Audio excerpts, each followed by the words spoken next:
So we're learning more now about the sad toll of the corona lockdowns in this country. According to Joe Biden, though, we could get another round of lockdowns. These for a crisis that's every bit as bad as the coronavirus, maybe worse. That crisis, of course, says Joe Biden, is climate change. Today, I'm pleased to announce a team that will lead my administration's ambitious plan to address the existential threat of our time, climate change. Folks, we're in a crisis. Just like we need to be a unified nation in response to COVID-19, we need a unified national response to climate change. And from this crisis, from these crises, I should say, we need to seize the opportunity to build back and build back better than we were before. A unified national response. It's involuntary, that's the one thing we know. What does it mean? Well, we're learning that a World Health Organization staffer has written a report saying that a climate lockdown could be called for. Just like a COVID lockdown, a climate lockdown. Mark Morano is an author who has written a lot about climate change. He founded Climate Depot. He joins us tonight. Mark, thanks so much for coming on. A climate lockdown. Now, I would laugh this off the table, except we all just lived through the last 18 months, so we know that anything is possible. What does this mean exactly?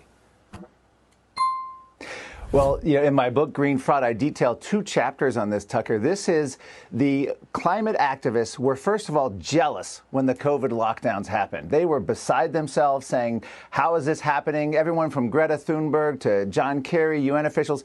And then they started saying, we need to follow this. If we can shut down for a virus, we can shut down for climate. And that's what we're seeing. There's even academics in Australia proposing adding climate change to death certificates. And Bill Gates has said the death toll will be greater. So they're following every step of the way.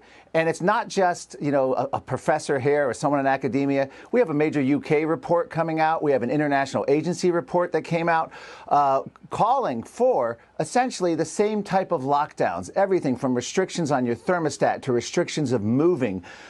You can only fly in a climate emergency when it's, quote, morally justifiable. Kind of like a lockdown, you have to justify going to the store for essential services.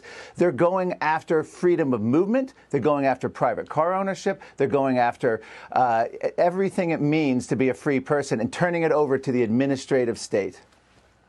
Would this include shutting down the iPhone factories in China? Would China and India participate in this climate lockdown, or is it kind of you first, America? Well, as we know, the lockdowns had never been proposed. We felt like lemmings following the Chinese Communist Party in terms of them recommending lockdowns. The World Health Organization went after it. The World Health Organization employees are now recommending these climate lockdowns. The one countries that won't be affected is China. As you say, as we're sitting home binge-watching Netflix, we're not going to be able to have the freedoms we used to have. In the UK, they proposed CO2 ration cards that the government or employers would monitor your CO2 levels, your energy use, your travel, the type of car you drive. If you exceed a level, you pay penalties. If you're under, you get credits. This is the world. A CO2 budget for every man, woman, and child on the planet has been proposed by a German climate advisor. This is what we're looking at. I talked to a German who talked about East Germany. They used to have these kind of restrictions in East Germany before you could leave the country. But we're talking about proposing these now on Americans within the country. And we had this, of course, with COVID. They were talking about bans on interstate travel at one point, a national ban, some of Biden's advisors. So anything is possible. Chuck Schumer is urging Biden to declare a national climate emergency. Just like a blue state governor, he could have emergency powers. I feel such deep shame that Americans complied with what we've just been through, and I hope that they will not comply with this. I really do. Mark, thanks so much for coming on that. Sure. Thank you, Tucker. Aqui é o tradutor, é graças a essas pessoas incríveis que eu posso estar trazendo conteúdo para vocês. E é isso aí, pessoal. Não se esqueçam de deixar seu like, seu comentário e até mais. Fui! Grande abraço.